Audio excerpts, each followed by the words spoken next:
பொதுவாக Royal Enfield அப்படின்னு சொன்னாவே லாங் ரைட்ஸ்க்கும் ஒரு 80 to 90 கிலோமீட்டர் ஸ்பீடு தான் போகும், வைப்ரேஷன் இருக்கும் அப்படின்னு தான் எல்லாரும் சொல்லுவாங்க. நமக்கும் அப்படி தான் ராயல் என்ஃபீல்டே தெரியும். ரொம்ப ரெட்ரோவான பைக்ஸ், கிளாசிக்கான பைக்ஸ் நிறைய ராயல் என்ஃபீல்டில் இருக்கும் அப்படின்னு சொல்லுவாங்க.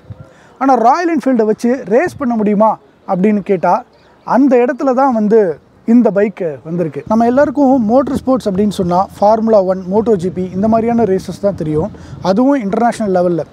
நேஷ்னல் லெவலில் அப்படின்னு பார்த்தீங்கன்னா நிறைய கப்ஸ் இந்தியாவில் நடக்குது. அதில் முக்கியமாக ஜெகடயர் சாம்பியன்ஷிப் அப்படிங்கிறது இந்தியாவில் ஒரு ஃபார்முலா 1க்கு ஈக்குவலான ஒரு சாம்பியன்ஷிப் அப்படின்னு சொல்லலாம். அந்த அளவுக்கு இதில் வந்து ஒரு 3 கேட்டகரியில் வந்து கார் ரேசஸ் நடக்கும். ஜேகே டயர்ஸோடு சேர்ந்து ராயல் என்ஃபீல்டு வந்து கான்டினென்டல் GT கப் அப்படிங்கிறதும் நடத்துகிறாங்க.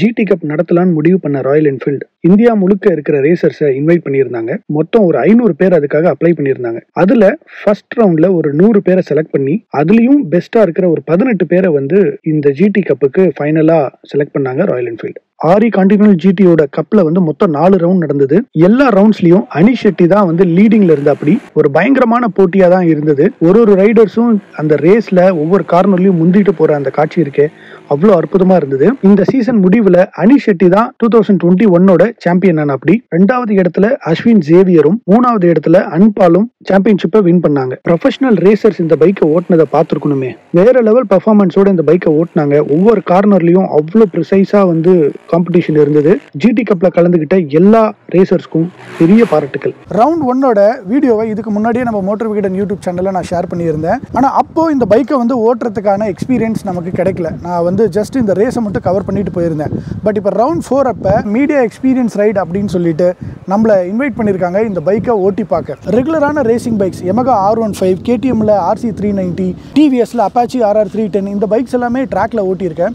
ஆனால் ஒரு ராயல் என்ஃபீல்டில் ரெட்ரோ பைக், அதுவும் 650cc பைக்கு வந்து ட்ராக்ல ஓட்ட போகிறேன் அப்படின்னும் போது ரொம்ப சந்தோஷமாக இருக்குது. இந்த பைக்கோட ரேசிங் ஸ்டைல் அப்படிங்கிறது கெஃபே ரேசர் மாடல் அப்படின்னு சொல்லலாம்.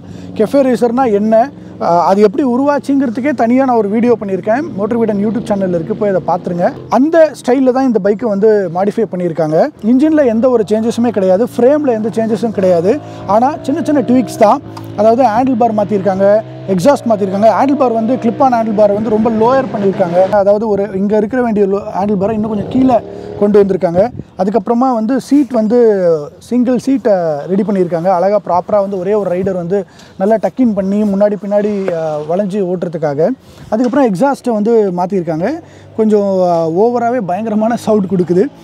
அதுக்கப்புறம் பிரேக் கேலிபர்ஸ் எல்லாம் மாற்றிருக்காங்க. ஃப்ரண்ட்டில் எல்லா டிஜிட்டல் இன்ஸ்ட்ருமெண்ட்ஸ் எல்லாம் கழட்டிட்டு அழகாக ஒரு கவுல் கொடுத்துருக்காங்க. ஸோ இது வந்து ஏரோடைனமிக்ஸ் கொஞ்சம் உதவியாக இருக்கும். ஸோ நீங்கள் ஒரு கான்டினென்டல் GT வச்சுருக்கீங்க, உங்கள் வண்டியை இந்த மாதிரி மாற்ற முடியுமா அப்படின்னு நீங்கள் கேட்டிங்கன்னா இப்போதைக்கு இல்லை. பட் ராயல் என்ஃபீல்டு என்ன சொல்லியிருக்காங்கன்னா நியர் ஃபியூச்சரில் வந்து இந்த மாதிரி ஒரு வெஹிக்கிளை வந்து ஆன் ரோடுக்கே விற்கிறதுக்கு வாய்ப்பு இருக்குதுன்னு சொல்லியிருக்காங்க. எக்ஸாக்ட்லி இதே மாதிரி இருக்காது, ஆனால் கண்டிப்பாக இந்த மாதிரி ஒரு டிசைனில் வர்றதுக்கு வாய்ப்பு இருக்குது.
ராயல் என்ஃபீல்டு ஃபஸ்ட்டு இந்த ரேசிங்கில் வந்திருக்கிறதுனால இந்த டைம் வந்து ரொம்ப பயங்கரமாக கொண்டாடிக்கிட்டு இருக்காங்க. பட் அதுக்கு முன்னாடி மீடியாவிலேருந்து கொஞ்சம் பேரை வந்து இந்த வண்டி எப்படி இருக்குது ஓட்டி பாருங்க அப்படின்னு சொல்லியிருந்தாங்க. ஸோ அதுக்காக இன்றைக்கி இந்த பைக்கை எடுத்துகிட்டு நான் ஓட்டி பார்த்தேன். பயங்கரமான ஒரு எக்ஸ்பீரியன்ஸாக இருந்தது. முதல்ல இந்த ரெட்ரோ பைக்கை ட்ராக்ல ஓட்டுறதுக்கு கொஞ்சம் ஒரு மாதிரி கஷ்டமாக தான் இருந்தது. ஏன்னா நார்மலான ரேசிங் பைக் ஓட்டுறதுக்கும் இந்த ரெட்ரோ பைக் ஓட்டுறதுக்குமான பெரிய டிஃபரன்ஸ் என்னன்னா இந்த வண்டியோட வெயிட், அதே மாதிரி இந்த வண்டியோட எக்கனாமிக்ஸ். ஃபுட் பைக்கோட பொசிஷன் மாற்றியாச்சு, கியர் லிவர் அதெல்லாமே பொசிஷன் மாற்றிருக்காங்க. எல்லாம் எதுக்குன்னா டக்கின் பண்ணி ஓட்டுறதுக்கு. ரேஸ் பண்ணோம் அப்படின்னாவே அதோட பொசிஷன் வந்து லீன் பண்ணுற பொசிஷனாக இருக்கணும்.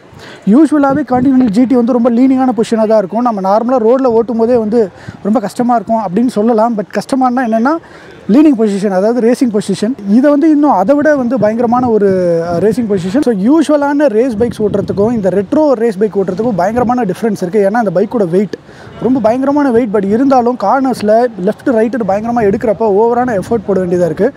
பட் இருந்தாலுமே ரொம்ப ஃபன்னாக இருக்குது.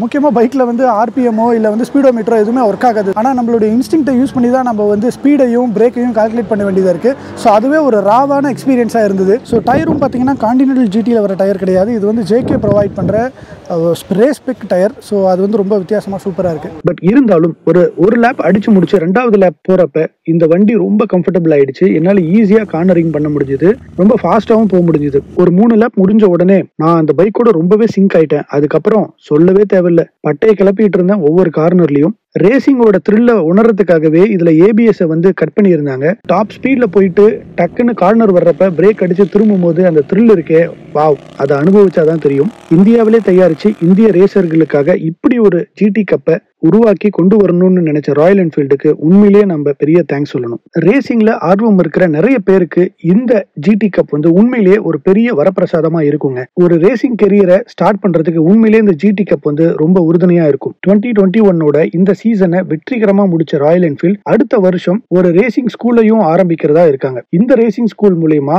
ரேசிங்குள்ள வரணும்னு ஆசைப்படுற நிறைய பேரை செலக்ட் பண்ணி அவங்களுக்கு ட்ரைனிங் கொடுத்து அடுத்தடுத்த சீசன்ல அவங்களை கலந்துக்க வச்சுக்கிறது தான் ராயல் என்ஃபீல்டோட ஒரு நோக்கம். இது மூலமா இந்தியாவில இருந்து நிறைய ரேசர்ஸை உருவாக்க முடியும்னு நம்பிக்கையோட சொல்றாங்க ராயல் என்ஃபீல்ட். த்ரில்லிங்கான ஒரு ரேசிங் சீசனும் நானே ட்ராக்ல ஓட்டின ஒரு அனுபவமும் உண்மையிலே மறக்க முடியாத ஒரு நிகழ்வா இருந்தது. இந்த வாய்ப்பு அளித்த ராயல் என்ஃபீல்டுக்கு உண்மையிலே பெரிய நன்றி. ரேசிங்ல உங்களுக்கும் ஆர்வம் இருந்தா கண்டிப்பா இந்த வீடியோ நீங்க பார்த்திருந்தீங்கன்னா ஒரு லைக் பட்டனை தட்டிடுங்க. அதே மாதிரி மோட்டார் விகடன் யூடியூப் சேனலுக்கு சப்ஸ்கிரைப் பண்ணிடுங்க. உங்களுடைய நண்பர்களுக்கு இந்த வீடியோவை பகிர்ந்துக்கோங்க. அடுத்த வீடியோல பார்ப்போம். நன்றி.